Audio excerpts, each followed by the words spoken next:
सीता करी जय तोरे अचरा के छैहा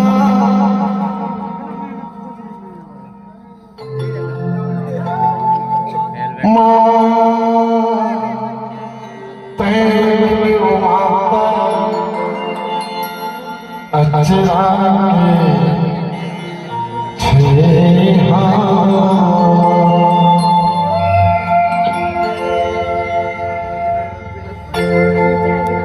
के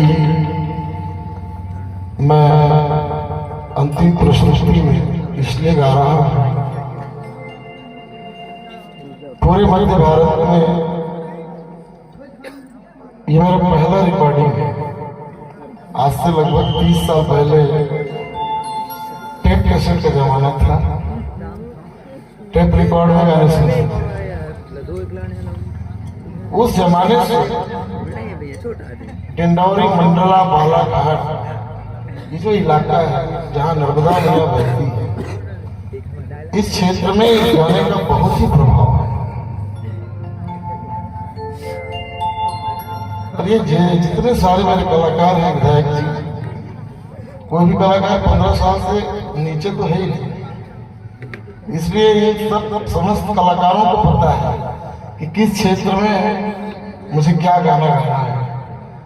सोमनाथ साहू बड़े मर्मज्ञ अनाउंसर हैं,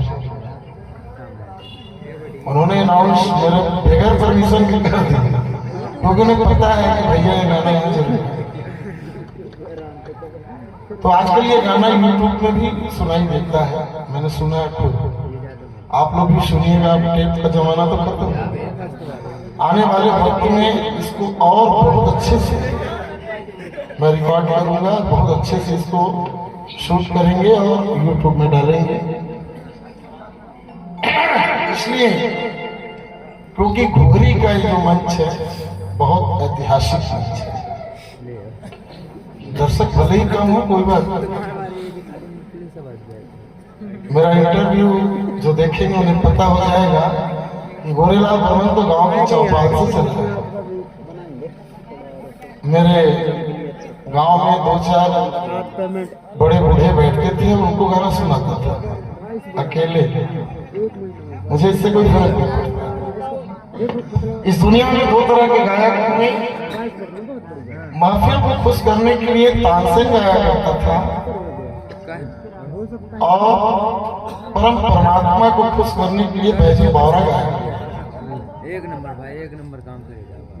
और मैं दोनों को ही, दोनों धारा में बहने वाला व्यक्ति हूँ कि मेरे लिए पब्लिक ही भगवान है और उसके ऊपर परमात्मा भी।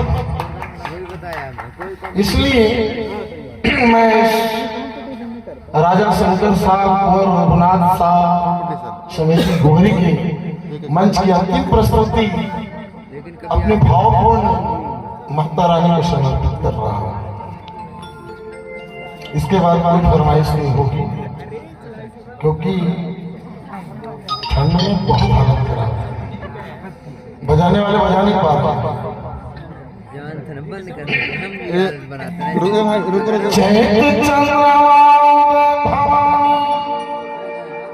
नीम डाल धरती